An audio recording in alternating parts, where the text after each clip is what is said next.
जमीन खरेदी विक्रीच्या प्रक्रियेत अनेक महत्त्वाचे टर्म्स आहेत। सर्कल रेट म्हणजे सरकारने ठरवलेली किमान किंमत, तर मार्केट रेट म्हणजे बाजारात खरी किंमत। बाउंड्री फिक्सिंग म्हणजे सीमांची अचूक मोजणी। क्लिअर टायटल म्हणजे मालकी हक्क स्पष्ट असावा लागतो।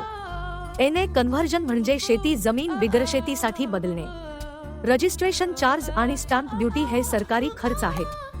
फ्लॅट डील म्हणजे तयार इमारतीचा करार आणि एग्रीमेंट टू सेल म्हणजे विक्रीपूर्वीचा तात्पुरता करार।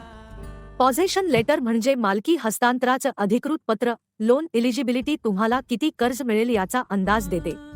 बायर्स ॲग्रीमेंट म्हणजे विकत घेणाऱ्या आणि विकणाऱ्यांमधील नियम। यील्ड मॉर्गेज म्हणजे जमीन गहाण ठेवून कर्ज घेणे। झोनिंग सर्टिफिकेट म्हणजे जमीन कोणत्या प्रकारासाठी वापरता येईल याची मान्यता। फॉर्म 7/12 म्हणजे जमिनीचा तपशील। एनक्रोचमेंट अलर्ट म्हणजे अतिक्रमणाच्या समस्यांपासून सुरक्षितता। डेड ऑफ कन्व्हेयन्स म्हणजे मालकी हक्क बदलल्याचा कागद। रिसेल व्हॅल्यू म्हणजे भविष्यात विक्रीची किंमत। युटिलिटी प्लॅनिंग म्हणजे जमिनीचा योग्य वापर। ट्रान्सफर चार्जेस म्हणजे हक्क हस्तांतरित करण्याचा खर्च। या सर्व टर्म्सची माहिती असणे अत्यंत आवश्यक आहे, कारण यामुळे तुमच्या गुंतवणुकीत चांगला फायदा होऊ शकतो।